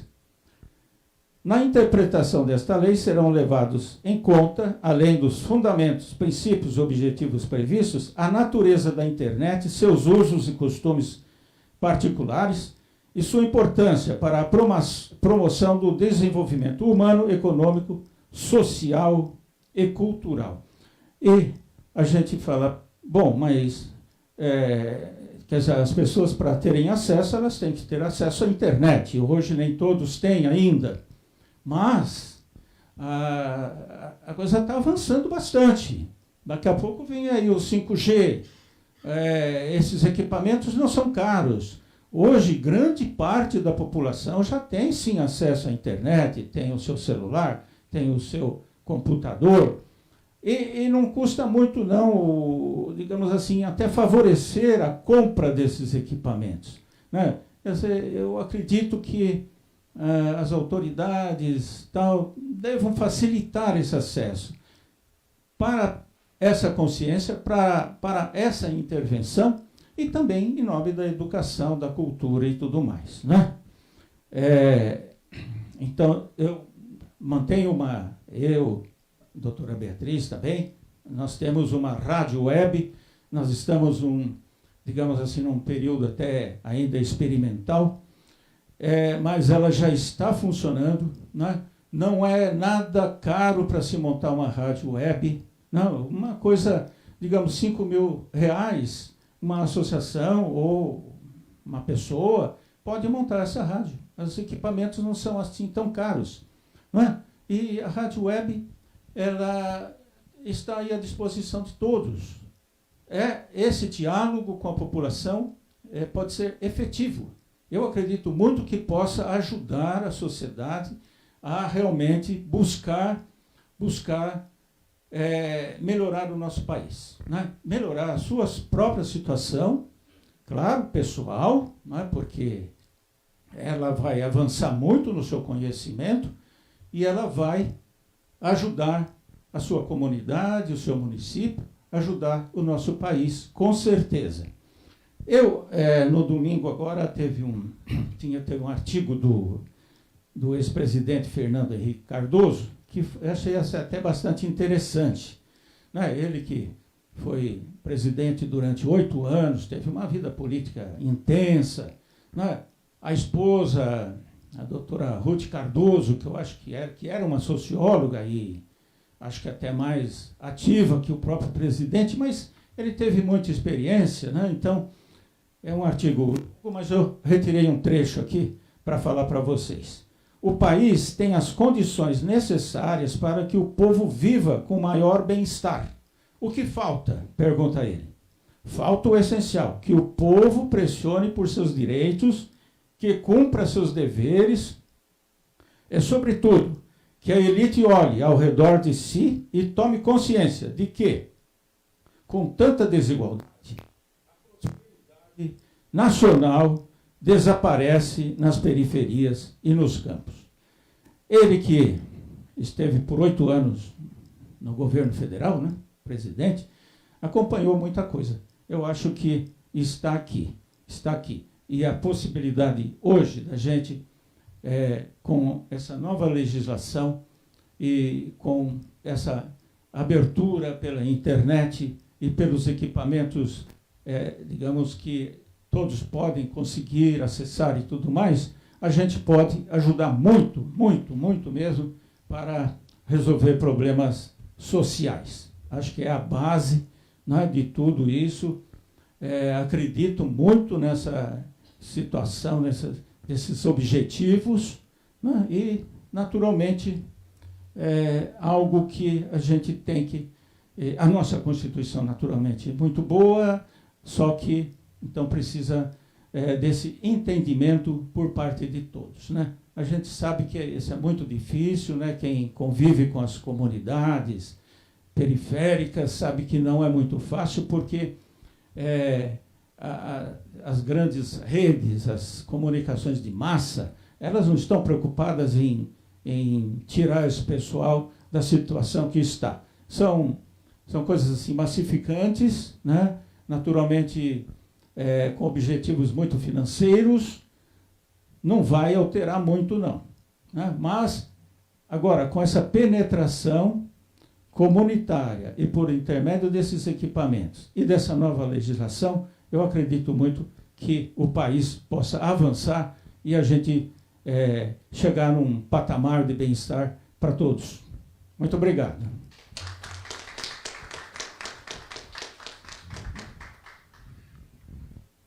Parabéns, professor Luiz.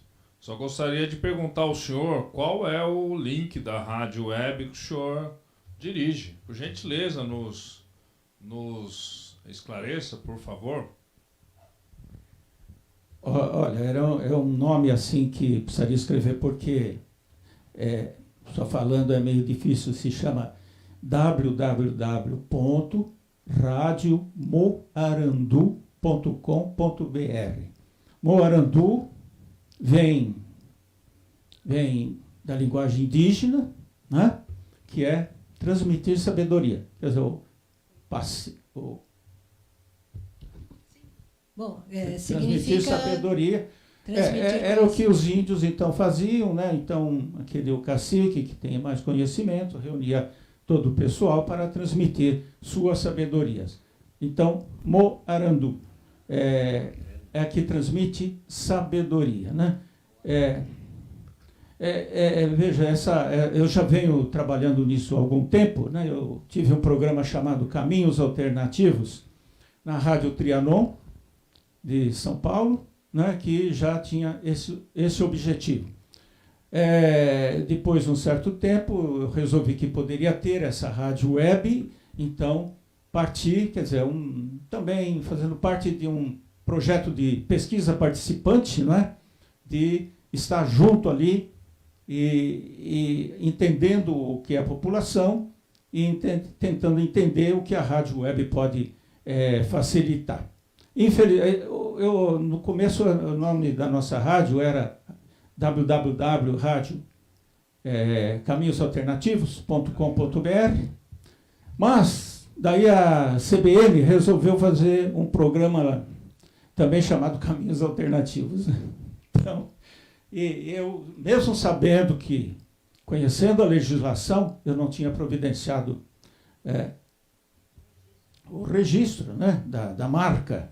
Acabei perdendo porque eu teria que brigar com a Rede Globo, e aí não dava certo, não tinha como. Então eu preferi mudar o nome da rádio, né? Estamos prosseguindo, naturalmente, essa primeira fase é essa fase de instalação dessa rádio, que já está instalada, com a possibilidade de participação de quem quer que seja, dependendo do tema e tudo mais. Hoje, por exemplo, que a gente não tem como acessar aqui, mas está na rádio uma entrevista com um amigo meu que é suíço, falando da Constituição Suíça. Então, seria um bom exemplo assim, para todos, se ouvissem, né? A gente percebeu que a Constituição lá da Suíça já avançou alguns pontos, né? Não que estejamos ruins, não, mas eles foram além. Então, isso pode levar ideias para a população, para que elas também briguem, né, por uma nova situação. E, na medida do possível, até a Constituição pode ser alterada, né? Ela deixou essa brecha, né? Deixou lá, tem as PECs e tudo mais.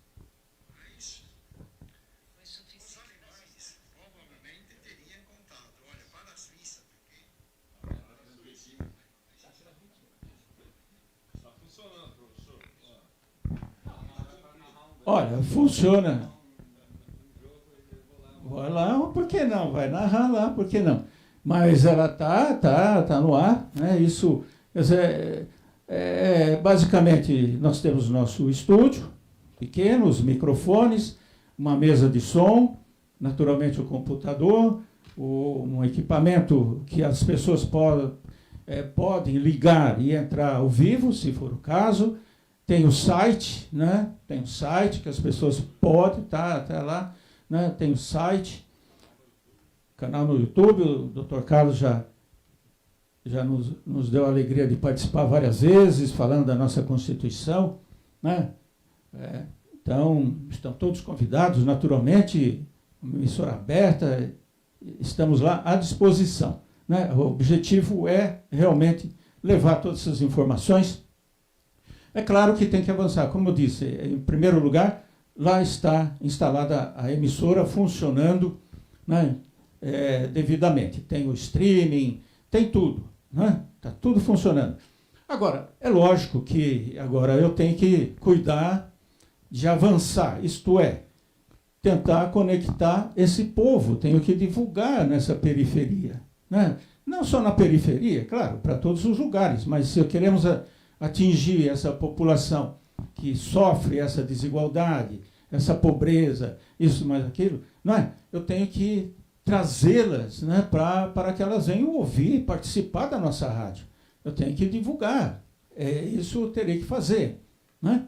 Inicialmente, vamos fazer aqui em Barueri, né, que estamos mais próximos, mas é lógico que essa rádio web ela vai para todos os cantos do país e para o mundo. Né?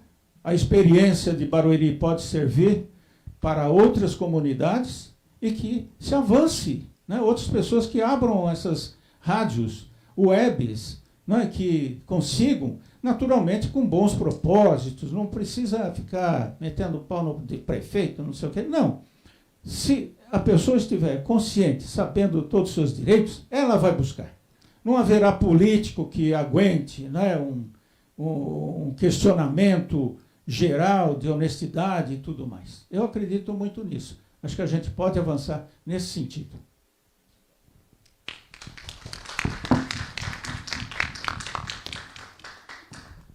Muito bom, professor. Sempre muito esclarecedor, né? Trouxe todas essas legislação, todas essas informações, e no momento até em que existe algumas censuras em cima de manifestações pela internet, né? Não vamos entrar no mérito nem no assunto, mas a gente sabe bem o que está acontecendo, muitos canais sendo censurados porque expressaram a sua liberdade de opinião e foram censurados. Infelizmente, essa censura ainda existe. Então, professor Carlos, como fazemos agora? Doutor, continua, o senhor tem mais alguma palavra para a gente? Alô, boa noite. Bom, depois de todas essas explanações, o tema que eu iria me debruçar é o governo digital e a dignidade humana.